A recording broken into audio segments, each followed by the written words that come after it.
See, for many years, people have used faith to achieve their goals. From the beginning of mankind, people have looked to the stars and the heavens for answers. So the good thing about faith is you're already halfway there. If you believe in something, whether it's a God, a deity, or you just believe in not ordinary science, you can be a humanism, but as long as you believe that you have the ability to create, after all, we're all made up of the same thing.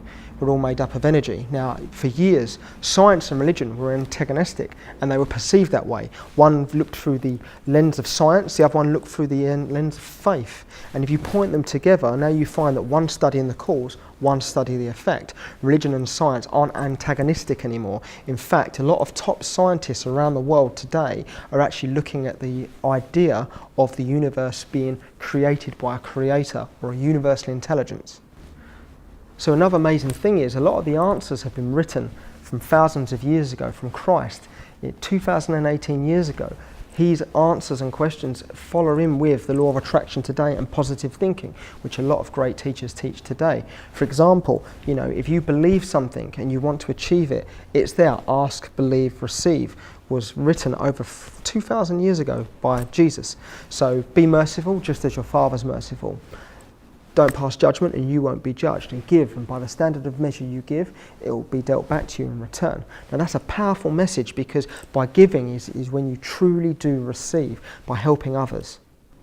Another great thing about obviously the holy doctrines, obviously with the Bible and the Quran and different things, is the messages are truly amazing, even dating back further than the Bible, going back to the Emerald Tablet, as above, so below, as it within, so without. This is exactly the same thing. That's over 3,000 years ago. So basically, you've got to understand that this knowledge, which is passed on today by many avatars and teachers around the world, from great people like Tony Robinson and Bob Proctor, or people like myself and many others, is that our teachings aren't a new age thing. The law of attraction isn't new. It's just been renamed. So positivity has been going around for thousands of years, and it is the same message that Gandhi, Buddha, and all the great avatars of the past have passed on.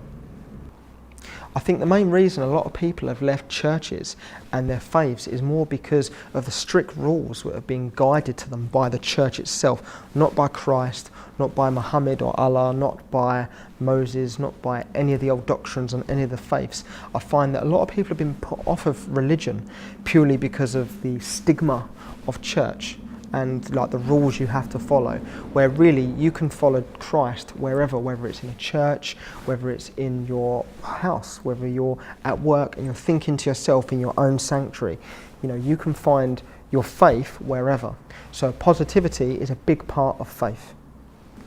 Another fantastic thing about faith as well is that the scientific world have finally discovered the human soul, as two renowned scientists from around the world, one from the United States of America and one from the United Kingdom, physicist Sir Roger Penrose and Dr. Stuart Humphel, I think his name is, from the United States of America, have claimed that they have found the human soul, which is a fantastic possibility.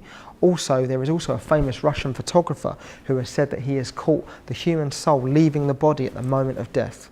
Konstantin Korokov is a famous Russian scientist and pioneer of electrograph photography, of where he claims that he has caught the moment the soul leaves the body at the moment of death.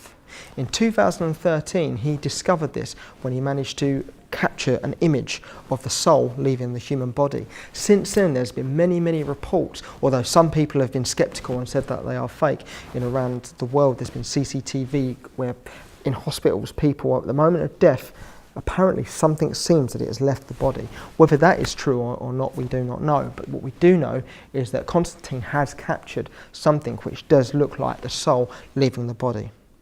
The big thing about all these religions is that they are all saying the same message, and they're all singing off the same hymn sheet, so to speak. So if you look at everything, that you look at Christianity and Islam, they are extremely similar. They both follow scientific principles, which not many people from the outside world realise. Islam do follow science at a very high level within their faith, and they both follow the exact same God. Same as Judaism. And another thing is, within the Quran, you have Mary, which is the only woman, and I think she's known as the most holy of women within the Quran, and Jesus is the greatest prophet within the Quran, but not the Son of God, where the Christians, Christ is the Son of God. but it's all the same message of love, which is the most important thing. Too many people pay attention to the negativity behind fanatics and groups where they say that, you know, you have to do this in certain ways or you're a sinner, and it isn't actually true. The religions themselves are all based on love, peace and harmony, and loving your fellow brother and treating people as you'd like them to treat you.